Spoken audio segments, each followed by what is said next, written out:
Kai kana jin magana kana kallon hoton ka to ka san sarkin waƙar ne a wajen watakan Nura M Inuwa. Nura M Inuwa tabbas sarkin waƙa ne, sarkin waƙar da zamu iya cewa babu kamar shi a arewacin Najeriya.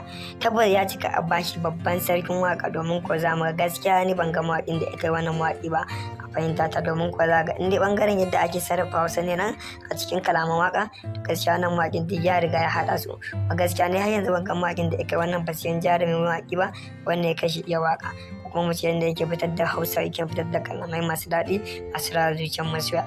Tabbas za ku iya mana share ɗin bidiyon nan domin ku mu ji daga bakin jama'a a cikin kwame, domin ta haka ne za mu tabbatar da cewa akwai masoyan da suke bibiyar wannan basiyan mawaƙi mai ke sauri ke fitar da ayyukan masu daɗi masu rara zuciya. Kaso da kuma share ɗin bidiyon zuwa group ɗin kuna watsa da fiye, domin hakan ne yake ƙara tabbatar da cewa kuna bibiyar channel ɗin kuma kuna bibiyar dukkan wasu basiyan ayyuka iri daban-daban. Na ƙara wa masoya godiya wanda suke bibiyar channel ɗin kuma suke sauraron dukkan wasu basiyan ayyuka iri daban-daban. Ana ƙara muku godiya matuƙa za shi da ziyarta mu dauka a channel ɗin. Kai kana jin magana kana kallon hoton ka to ka san sarkin waƙar ne a wajen watakan Nura M Inuwa. Nura M Inuwa tabbas sarkin waƙa ne, sarkin waƙar da zamu iya cewa babu kamar shi a arewacin Najeriya. Tabbas ya cika a bashi babban sarkin waƙa, domin ko zamu ga gaskiya ni ban ga mawaƙin da ya kai wannan mawaƙi ba a fahimta ta, domin ko za ga inda bangaren yadda ake sarrafa Hausa ne nan a cikin kalaman waƙa, gaskiya nan mawaƙin duk ya riga ya haɗa su.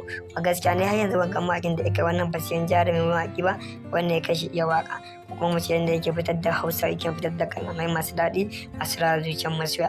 Tabbas za ku iya mana share ɗin bidiyon nan domin ku mu ji daga bakin jama'a a cikin kwame, domin ta haka ne za mu tabbatar da cewa akwai masoyan da suke bibiyar wannan basiyan mawaƙi mai ke sauri ke fitar da ayyukan masu daɗi masu rara zuciya.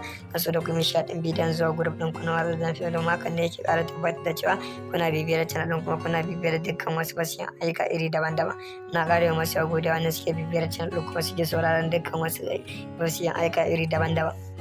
Ana ƙara muku godiya mai. Kai kana jin magana kana kallon hoton ka to ka san sarkin waƙar ne a wajen watakan Nura M Inuwa. Nura M Inuwa tabbas sarkin waƙa ne, sarkin waƙar da zamu iya cewa babu kamar shi a arewacin Najeriya. Tabbas ya cika a bashi babban sarkin waƙa, domin ko zamu ga gaskiya ni ban ga mawaƙin da ya kai wannan mawaƙi ba a fahimta ta, domin ko za ga inda bangaren yadda ake sarrafa Hausa ne nan a cikin kalaman waƙa, gaskiya nan mawaƙin duk ya riga ya haɗa su. A gaskiya ne har yanzu ban ga mawaƙin da ya kai wannan basiyan jarumin mawaƙi ba wanda ya kashi iya waƙa, kuma mu ce yadda yake fitar da Hausa, yake fitar da kalamai masu daɗi masu rara zuciyar masoya. Tabbas za ku iya mana share ɗin bidiyon nan domin ku mu ji daga bakin jama'a a cikin kwame, domin ta haka ne za mu tabbatar da cewa akwai masoyan da suke bibiyar wannan basiyan mawaƙi mai ke sauri ke fitar da ayyukan masu daɗi masu rara zuciya. Kaso da kuma share ɗin bidiyon zuwa group ɗin kuna watsa da fiye, domin hakan ne yake ƙara tabbatar da cewa kuna bibiyar channel ɗin kuma kuna bibiyar dukkan wasu basiyan ayyuka iri daban-daban. Na ƙara wa masoya godiya wanda suke bibiyar channel ɗin kuma suke sauraron dukkan wasu basiyan ayyuka iri daban-daban. Ana ƙara